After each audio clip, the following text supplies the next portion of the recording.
All right, let's move to another AFC showdown, and this is also a real good rivalry. I don't think it's as intense as the Ravens and Steelers, but it's pretty good. And this is the pass-happy Raiders off a wake-up call game. They got their ass kicked at Washington on Sunday night, and they will take on the Denver Broncos, who got out to an early lead and then got outplayed by the Buffalo Bills.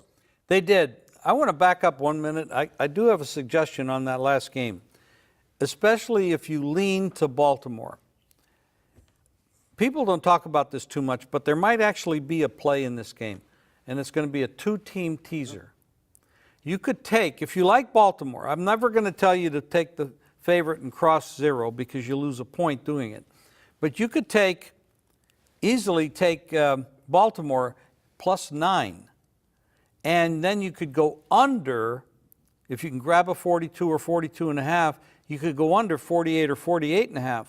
You combine those together, I think that's a pretty good bet. And when I leave here, I'm going to go make that bet. The problem is I really don't like Baltimore coming off that, but I think from a value perspective, that might be the right play, especially for guys like what you said, you lean to them anyway. All right. As far as this Oakland-Denver game, this is a rivalry. Oh, yeah.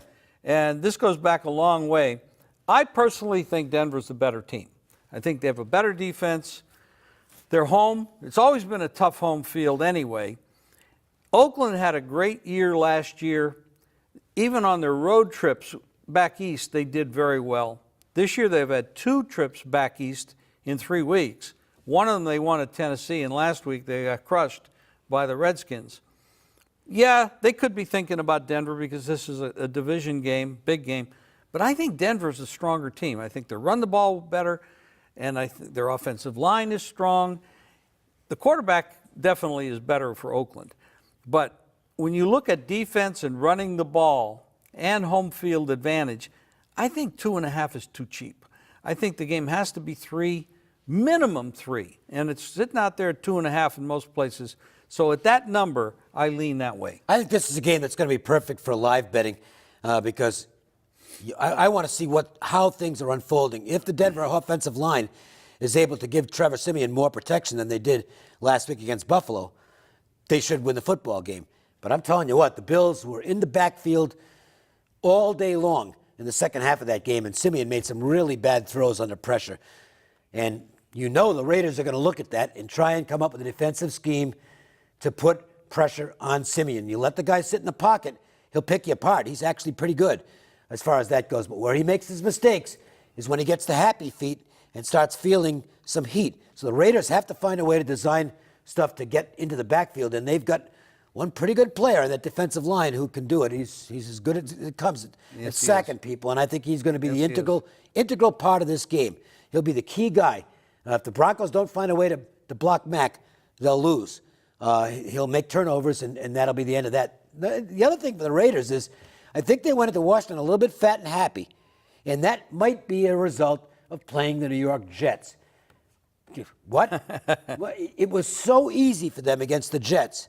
I think they lost their edge, and they came off 2 really good performances against Tennessee, and they did play well against the Jets, and I think they just thought, boy, this is going to be easy.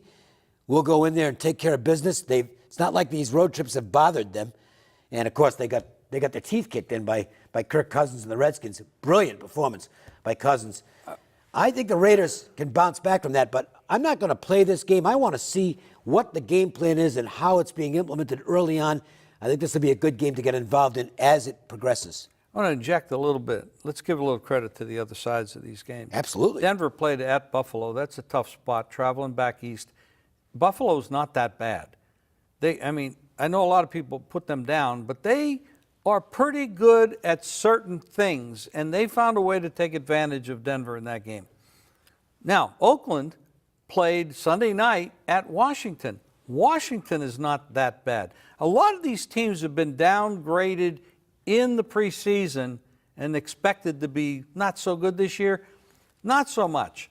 So watch out for that. Maybe we've done a little bit too much downgrading on Buffalo and the Redskins. Absolutely. I think Buffalo can finish second in their division, and the Redskins, they're 2-1, and I know a lot of people, including myself, didn't think they'd be very good this season, but at least it's a positive start. Let's see what LVSS, Las Vegas Sports Services, thinks about this game. Jeff Saad. Both teams are on bounce-back mode. Denver's offense is playing well under new coach Vance Joseph, and behind quarterback Trevor Siemian and wide receivers Demaryius Thomas and Emmanuel Sanders. The Raiders are one of the most talented offenses in the league again, and they're ranked number 9 in scoring. Derek Carr has great weapons to work with, but the young defense is ranked number 23 against the pass. Play the Broncos and the Raiders to go over the total.